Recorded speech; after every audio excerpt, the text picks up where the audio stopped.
semuanya, selamat datang di M270 Channel. Hari ini saya akan membahas tentang kontrol sosial ya.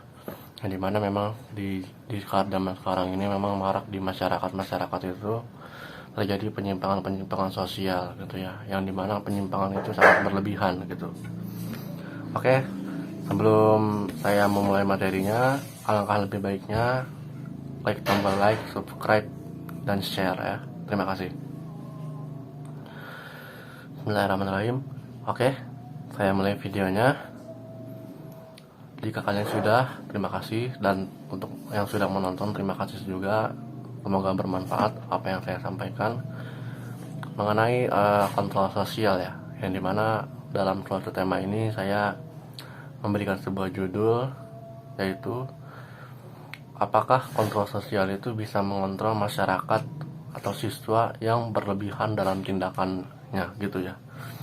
Nah, untuk mengatur sebuah masyarakat memang cukup tidak mudah sekali gitu ya. Ibarat kita mengontrol satu orang, mungkin kita tidak akan bisa mengontrol sebuah orang manusia ini gitu ya. Tapi untuk membuatnya patuh, kita mungkin bisa gitu dengan menerapkan aturan-aturan tertentu gitu di dalam sebuah masyarakat, sekolah, ataupun desa gitu. Nah, seperti sebagaimana yang terjadi di masyarakat Bandung gitu ya. Saya mendengar sebuah berita ya yang sekarang sedang viral-viral ini, bahwasanya ada seorang siswa SMP gitu ya. Dia itu dirundung atau dibully hingga orang tuanya itu tidak menerimanya gitu. Lalu bagaimana respon sekolahnya gitu ya. Sebenarnya respon sekolahnya itu berbeda-beda ya. Menurut pendapat saya ini gitu, bagaimana yang saya baca-baca gitu ya tentang kontrol sosial atau kasus-kasus bullying lainnya gitu ya, bahwa mungkin ada beberapa pendapat tentang kontrol sosial ini gitu ya. Ada orang-orang yang mungkin berpendapat seperti ini, guru-guru gitu ya, menghadapi tanggapan-tanggapan yang terjadi gitu di para kalangan para siswa ini gitu. Masyarakat mah tidak perlu dikontrol, nanti juga terkontrol sendiri gitu. Ada pun juga yang memang wah ini harus dikontrol nih gitu, harus dikontrol masyarakat ini agar tidak berlebihan gitu, harus bisa dikontrol etikanya gitu. Bagaimana ketika kita mengontrol etika dari siswa-siswa ini gitu ya, kita harus bisa lebih optimal gitu ya dalam mengontrol, bukan hanya sekedarnya saja gitu. Kalau misalkan ada orang yang bilang masyarakat itu tidak perlu dikontrol dan lain-lain sebagainya, nanti juga terkontrol sendiri.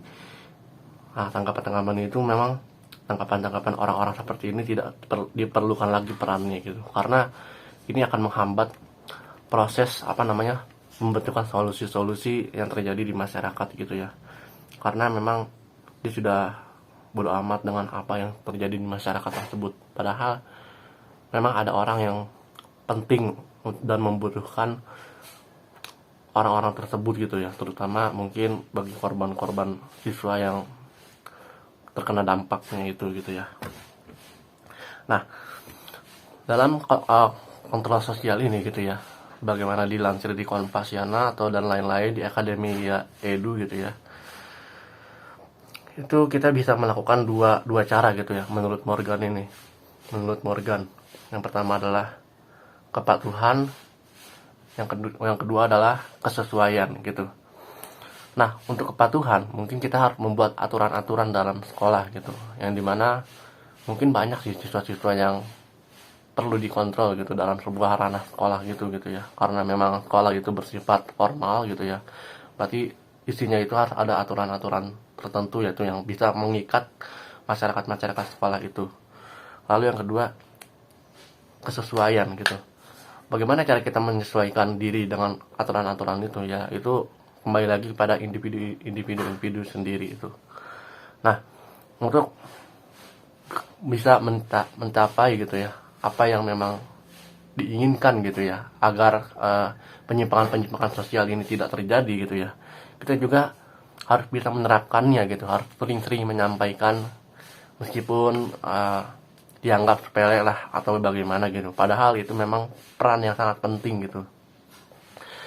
Misalkan di sekolah A gitu ya, terjadi kasus pembulian seperti ini. Lalu peran-peran gurunya gimana? Mungkin ada berbagai pendapat gitu ya mengenai kasus-kasus hal itu, sehingga mungkin ada guru-guru yang memang itu mah sepele, cuma kalangan-kalangan remaja aja gitu, kasus-kasus remaja yang wajar gitu. Padahal memang apa nanti dampaknya gitu bagi orang-orang yang terkena dampaknya ini gitu ke depannya gitu. Karena kan memang tiap orang itu harus butuh adaptasi yang penting gitu. Nah, oleh karena itu kita juga sebagai seorang guru gitu ya, terutama saya sebagai seorang pelajar gitu yang menyampaikan materi ini, memberikan sebuah pandangan-pandangan penting gitu ya. Karena mungkin bisa saja di masa depan nanti kita tidak tahu harapannya seperti apa gitu. Apalagi masing-masing siswa ini perlu dibimbing lah dengan benar gitu ya, dengan benar dan baik. Saya di sini ingin meluruskan solusinya saja dan mendiskusikannya sendiri ya melalui channel saya ini. Nah, untuk mengetahui kontrol-kontrol sosial seperti ini gitu ya, peran guru itu harus memang melihat situasi yang terlebih dahulu gitu. Apa sih peran guru itu serta tanggung jawabnya gitu ya. Tanggung jawabnya itu bukan hanya sekedar mengajar saja, tapi kita harus tahu perkembangan sosial yang terjadi di sekolah, di kelas ya kan, ataupun di kantin dan lain sebagainya, di ruangan lingkup sekolah itu gitu. Nah, memang sih ya, kalau sebagai guru itu memang kita hidup di, atau mungkin manusia gitu ya, hidup di dunia ini memang gak jauh-jauh dari hal-hal yang bersifat materi gitu ya. Memang materi ini penting gitu untuk didapat, tapi untuk perkembangan sosialnya ini memang lebih penting dibanding daripada materi itu. Memang sih guru itu memandang gajinya itu tidak seberapa gitu ya. Kalau memang dia ingin menindak gitu ya, membuat tindakan yang sepadan dengan gajinya itu, ya kita otomatis kita menjadi manusia yang terkekang gitu, moral kita gitu.